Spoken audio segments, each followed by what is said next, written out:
All right, hoping a few people will join in. Going to go live today and talk, a little bit about Sam's question. Hapkido, is Hapkido good for learning locks and restraints? So that's the topic of today's Ask Alan, and going live to answer that question and just do a little talking about Hapkido, locks, restraints, and then Michael did a follow-up question wanting to know about what locks work in real life and maybe what I've used, in practical situations. So we're going to address both Samuel and Michael's questions, in this live Ask Alan. Remember, put questions you want for future Ask Alans in the comments. Facebook Messenger me. I've gotten some that way. You can email me through one of my sites, and if anything on the websites that I run. So it can be safety, survival, self-defense from the Survive and Defend website. It can be martial arts, Hapkido, philosophy, Korea from the Your Warrior's Edge site. It can be anything about active shooter situations and response from the Survive a Shooting site. So any of those, go ahead and ask questions for future Ask Alans, and I'll be answering them. I have a list I'm going through, and, put the questions, I'll add them to the list. Good to see some people showing up, some little blue thumbs going across. So let's talk a little bit about, Samuel's question. Is Hapkido good for learning locks and restraints? Yes. I think Hapkido is one of the better martial arts out there to learn joint locks, restraints. It's not the only one. It's my art, so obviously I think it's important and I think it's good. And one of the reasons I specifically wanted to learn Hapkido was because of the joint locks. That's my favorite part of the art, and probably why I've done a lot of instructional DVDs on joint locks to help others learn those and be more proficient in them.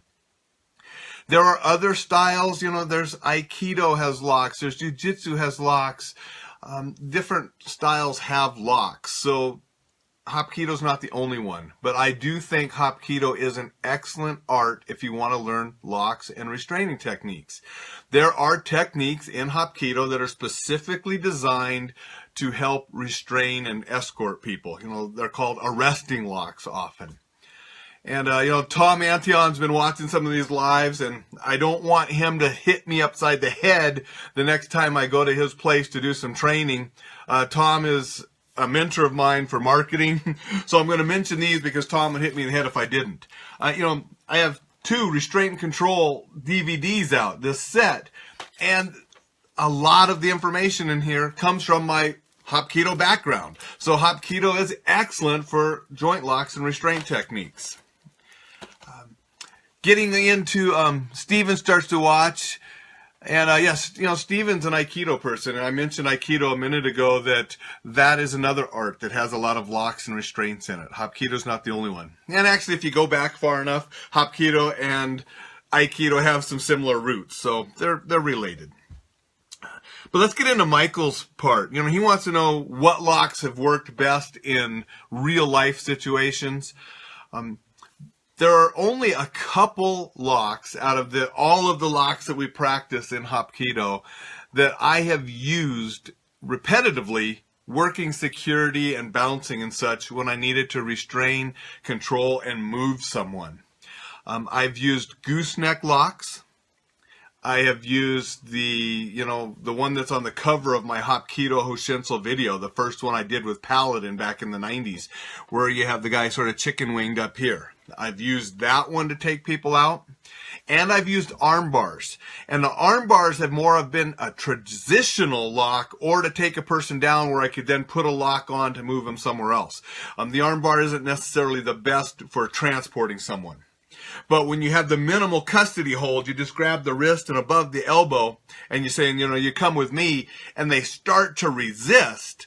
Then you go into an arm bar to break their balance, and you can then transition to a lock that is better for moving them, or you slam them to the ground, and then you transition by putting them back up with that lock. So those are the 3 that I have primarily used. Arm bars, goosenecks, where you have the guy's wrist here and you're holding it, and that's a good escorting lock. And then the chicken wing type where you have them bent over here like that. Those are the 3 that I have found the most useful, and that have worked for me multiple times doing different things. Sometimes I've been alone escorting somebody. Sometimes you got a partner on the other arm. It's always better if you have a partner. Gun takeaway locks. That will have to be a different video, Stephen, but I'll put that on the list. And when he says armbar question mark, yeah, the armbar, I didn't take him outside with it. It was, like I explained, when you have the minimal custody, you grab the wrist and you got the elbow here, and they start to fight with you. You switch and you go into the armbar, and that bends them over. Then you transition either to a gooseneck or that chicken wing type lock to actually move them. Or you slam them all the way to the ground, control them. Maybe you put them in handcuffs or something at that time, and then escort them. So yeah, I don't use the arm bar as an escort itself. It's just a way that from the minimal custody to maybe get to one of the others. And Steven says he's got it. So yeah, great. So that's what I mean by I've used arm bars while working.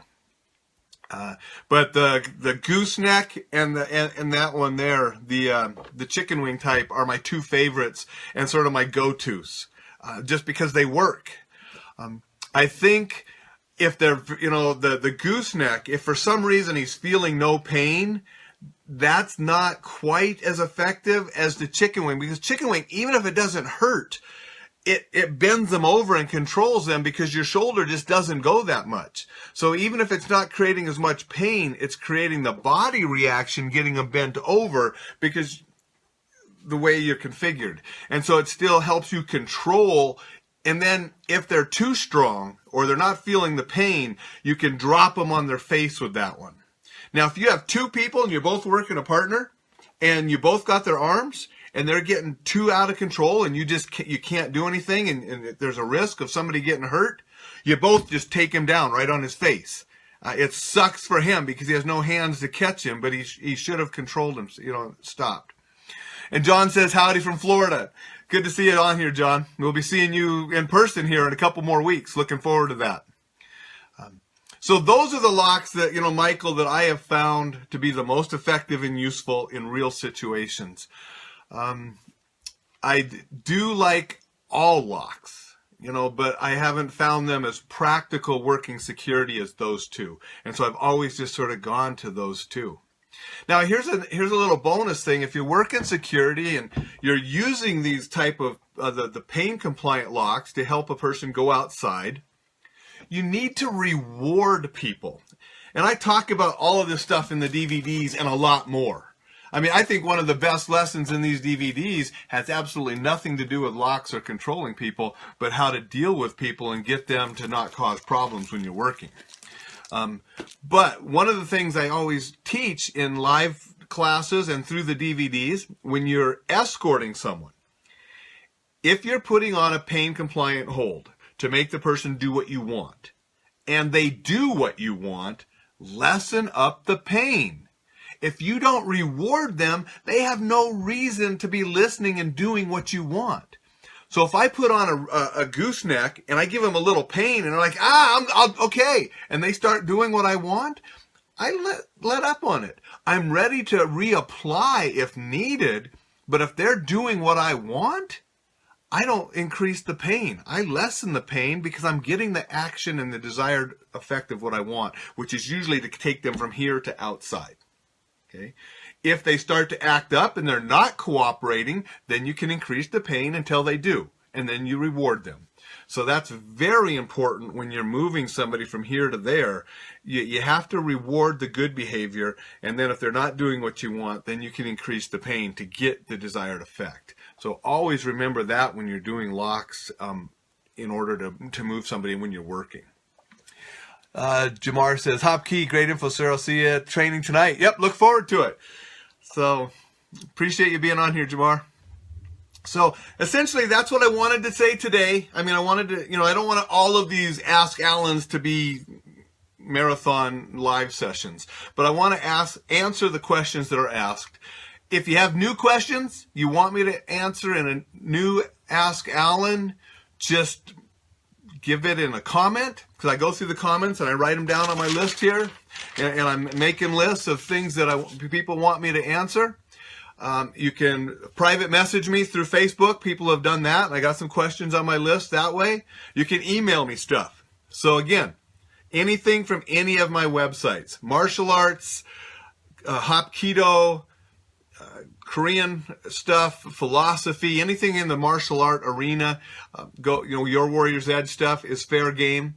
Safety, survival, self-defense, combatives kind of stuff from Survive and Defend, or anything on active shooters from Survive a Shooting. So any of those topics are fair game for Ask Alan. Send me the questions, and I'll do my best to give you an answer that helps you in your training journey.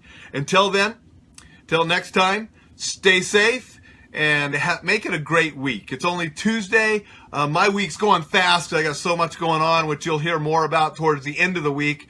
But make it a great week, and we'll see you next time.